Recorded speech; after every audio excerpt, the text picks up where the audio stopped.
Welcome to still buffering channel. நம்ம இன்னைக்கு வாழை திரைப்படத்தை பற்றி தாங்க பார்க்க போகிறோம். இந்த படத்தை டைரக்ட் பண்ணிக்கிறது யாருன்னு பார்த்தீங்கன்னா நம்ம மாரி செல்வராசர் பண்ணியிருக்காரு. இவர் தமிழ் இண்டஸ்ட்ரியில் 2006 என்ட்ரு ஆயிருக்காருங்க. இவருக்கு சினிமாவில் இருக்க லவ்னால இவர் கட்டுறது தமிழ், அப்புறம் தங்க மீன்கள், தரமணி, இது மாதிரி ஒரு பெஸ்ட்டான ஒரு படத்தில் இவர் அசிஸ்டன்ட் டைரக்டராக நடிச்சிருக்காருங்க.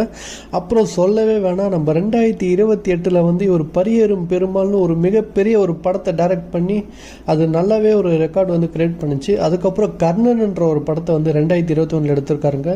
அப்புறம் ரீசெண்டாக போன வருஷம் மாமன்ன்ற ஒரு படத்தை 2023 எடுத்து கடைசியாக இப்போ 2024 ஒரு செம்மையான ஒரு ஸ்டோரியோடு வந்திருக்காருங்க. அந்த படம் தான் நம்ம இன்னைக்கு பார்க்க போகிறோம். அந்த படத்தோட பேர் தான் வாழை.